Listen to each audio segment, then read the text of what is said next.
Bonjour à tous. Matricide en Espagne, une mère tuée par ses 2 enfants. Explication dans cette vidéo. Les véhicules de la Guardia Civil se garent dans un crissement de pneus devant l'entrée du 3, résidence Parezo. C'est une vieille femme qui a appelé, pour signaler le possible kidnapping de ses 2 petits-fils, âgés de 13 et 15 ans. Vers 20 h, l'aîné, Juan, a lui-même contacté les secours, en pleurs.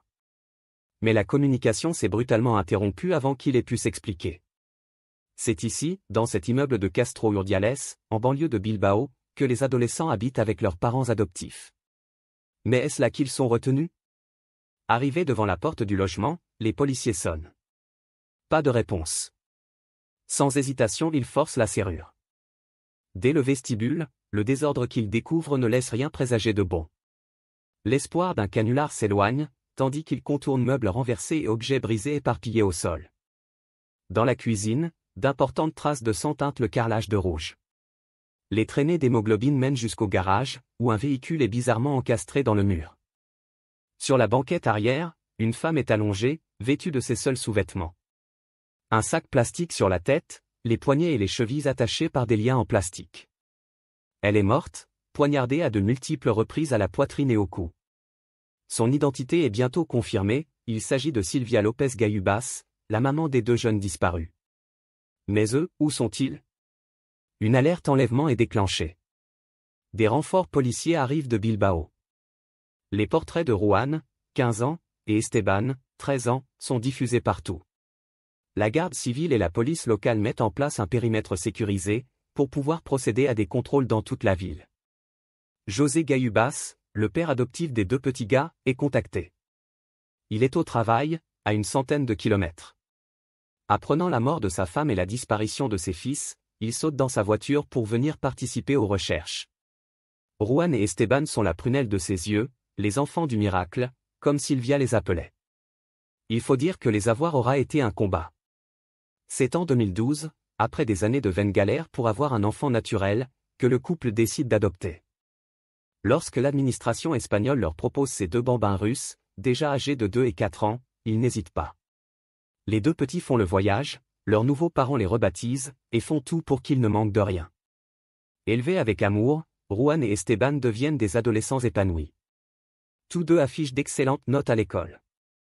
Difficile, quand on les croise, de deviner leur parcours chaotique, sauf à savoir déchiffrer leur relative timidité. Pour le reste, ce sont des gamins parfaitement normaux.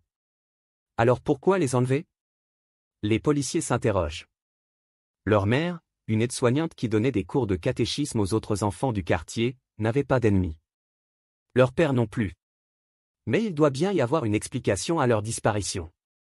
À minuit, toujours aucune nouvelle d'un potentiel ravisseur. Les enquêteurs se triturent les méninges. Pourquoi Silvia était-elle ligotée? Pourquoi a-t-on retrouvé sa voiture encastrée dans le mur du garage? En marge de la piste du kidnapping, une autre hypothèse émerge bientôt, glaçante. Et si Juan et Esteban avaient eux-mêmes tué leur mère? Le témoignage d'un voisin appuie bientôt cette éventualité. En fin d'après-midi, l'homme dit avoir entendu Silvia se disputer avec ses garçons. Puis alors que l'enquête patine, vers 2 h du matin, enfin du 9. Juan rappelle brièvement sa grand-mère, et lui avoue qu'il s'est passé quelque chose de grave. Il raccroche aussitôt, mais les policiers parviennent à localiser l'origine de l'appel. Un peu plus tard dans la nuit, les 2 ados sont retrouvés près des falaises du parc Cotolino.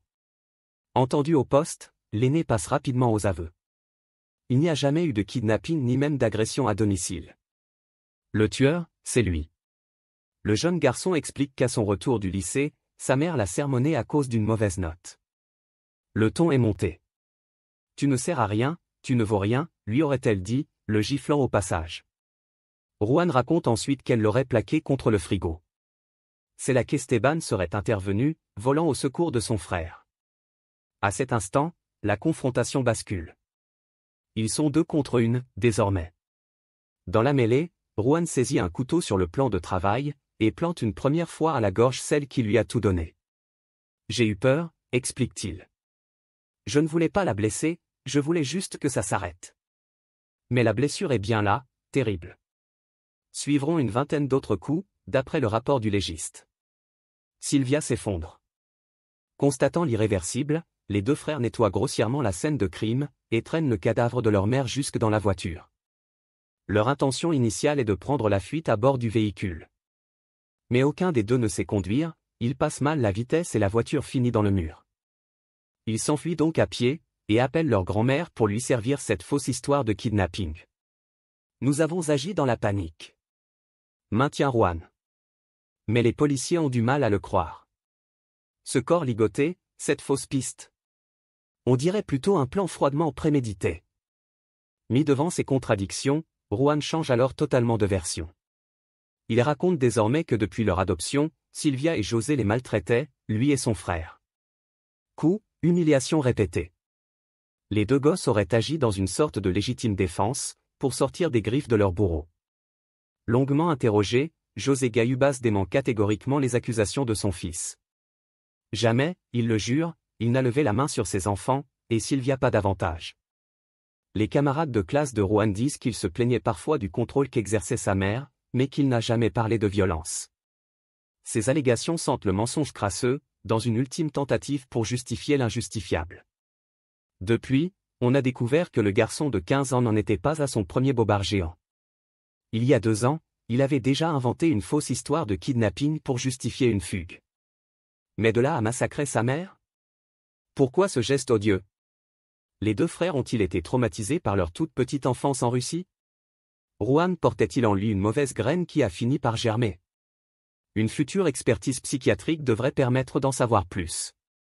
En attendant, toute la petite ville de Castro Urdiales demeure aujourd'hui sous le choc de cet effroyable fait divers. Quant à José Gayubas, il se retrouve devant un dilemme d'une cruauté totale. Alors que son fils aîné, Juan, dort désormais en prison, Esteban, le cadet, est trop jeune pour être incarcéré. Par ailleurs, nul ne peut dire quel rôle il a joué dans l'histoire, ni s'il a du sang sur les mains. Son père doit-il le reprendre sous son toit? Le rejeter? Il y a des questions terribles auxquelles seul un papa peut répondre. On se gardera bien de lui donner un avis savant. Merci d'avoir regardé, n'hésitez pas à partager la vidéo avec vos amis et à vous abonner à notre chaîne pour ne manquer aucune de nos futures vidéos.